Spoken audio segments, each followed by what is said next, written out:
বন্ধুরা আরও একটা ভিডিওর সঙ্গে চলে আসলাম তোমাদের সামনে। তো দেখে হয়তো বুঝতেই পারছো যে আমার চান পুজো সব হয়ে গেছে। আজকে একটু উঠতে লেট হয়ে গেছে, কারণ কালকে পায়ের ব্যথায় ঘুমাতেই পারিনি। তো ভাত বসিয়ে দিয়েছি, তো এখন নিচে যাব চাল নিয়ে আসতে। তো চলো চালটা নিয়ে আসি। তো চলে আসলাম। তো আমরা কিন্তু রেশনের চালই খাই, অনেকেই আছে রেশনের চাল খায় না, বস্তার চাল খায়। আমরা ভাই গরিব, আমরা বস্তার চাল কিনে খাই না, রেশনের চালে খাই। তো রান্নাঘরে চলে এসেছি। রান্নাঘরে এসে চালগুলোকে আগে ভালো করে ধুয়ে নিলাম। ধুয়ে নেওয়ার পরে দেখো চালগুলো হাঁড়ির মধ্যে দিয়ে দিলাম। চলো এখন সবজি কাটবো। চলো এখন সবজি কেটে নিব। তো দেখো এই যে মূলো, আর এই যে মূলোর এগুলো কি বলে, এগুলো আলু, আর এই যে ফুলকপির এই ডাঁটাগুলো দিয়ে একটা চটচটি করব। ফুলকপির ডাঁটা অনেকেই ফেলে দাও, এটার একবার চটচটি করে খেয়েও দেখো, খুব ভালো লাগে। সবজি কাটতে কাটতে এদিকে দেখো আমার ভাত হয়ে গেছে। তো চলো এখন মার ছেঁকে নেব। তারপরে এদিকে উনান জ্বালিয়ে নিলাম। উনান জ্বালিয়ে নেওয়ার পরে কড়াটা বসিয়ে দিয়েছি। কড়া গরম হওয়ার পরে তেল দিয়ে দিলাম। তেলের পরে এখানে রসুন আর মরিচ ফোড়নে দিয়ে দেখো কালকে যেই শাকটা নিয়ে এসেছি সেই শাকটাই কিন্তু এদিকে বসিয়ে দিলাম। তারপরে শাকটা হয়ে গেছিলো। তারপরে ওই যে সবজিগুলো যে কাটলাম ওটারই একটা চচ্চড়ের মতন করছি। আর আজকে কিন্তু শিলনোড়ায় আমি মশলা করে নিয়েছি। এখানে জিরে বাটা আর আদা বাটা দিলাম, আর কিন্তু কিচ্ছু দেইনি। রান্না বান্না শেষ বন্ধুরা। এই যে বাবার জন্য ভাত বেড়ে নিয়েছি, আজকে অনেকটা লেট হয়ে গেছে, 9:45টার মতন বাজে।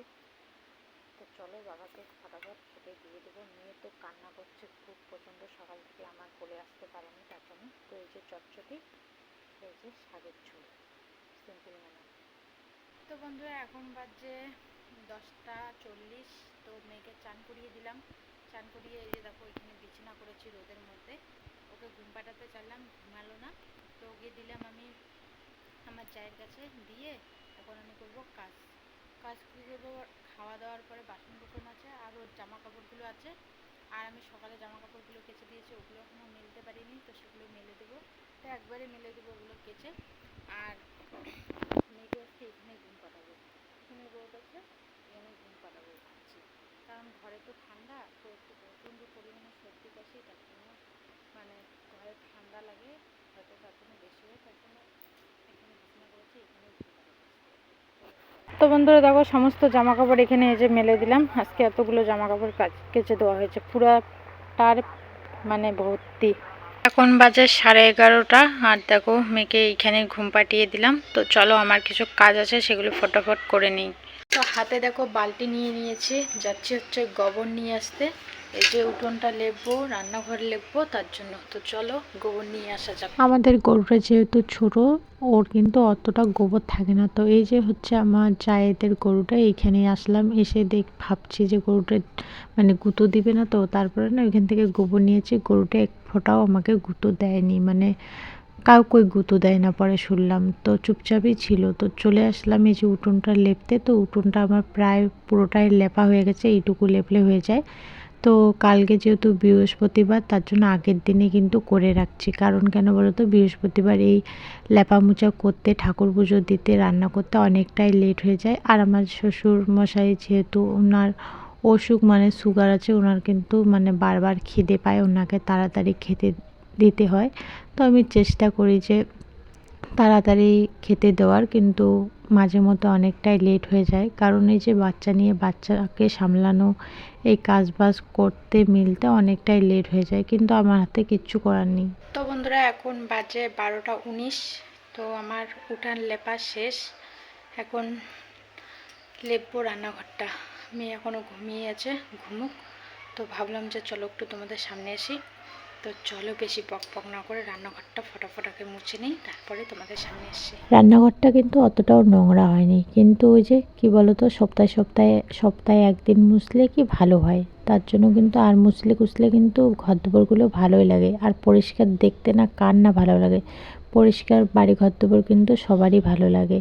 তো আমি চাচ্ছি যে আমাদের বাড়ি এসে যেন কেউ আমাকে বলতে না পারে যে এই বউটা নোংরা, মানে এই বাড়ি ঘরদোরগুলো নোংরা, পরিষ্কার করে না। তার জন্য আমার শরীরের রেস্টের দরকার নেই। আমি যতটুকু পারবো মানে সময় বের করে আমি কাজগুলো করে নেব। মানে মানুষ ভালো বললেই ভালো, খারাপটা কিন্তু শুনতে ভালো লাগে না, ভালোটাই শুনতে ভালো লাগে।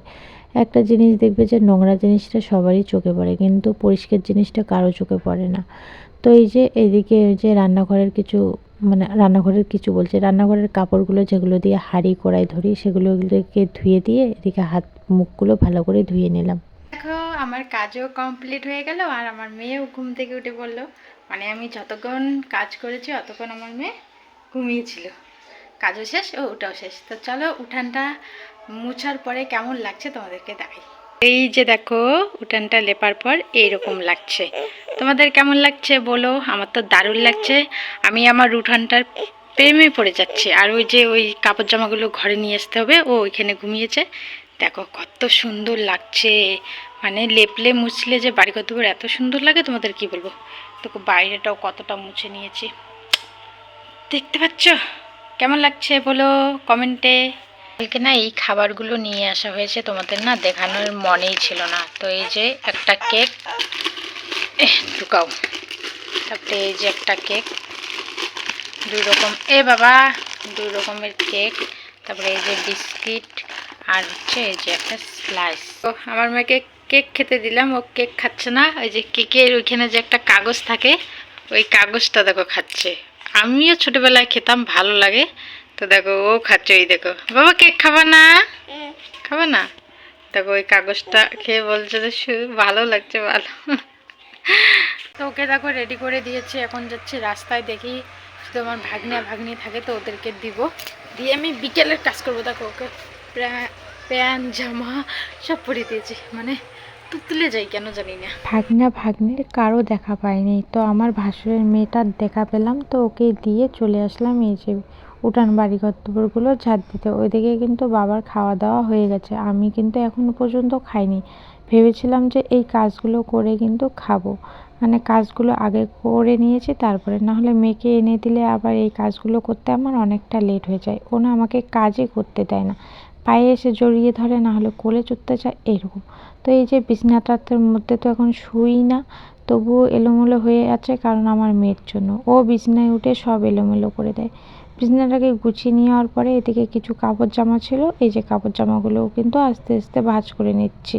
তো চলো আজকের ভিডিওটা এখানে শেষ করছি, দেখা হচ্ছে নেক্সট ভিডিওতে।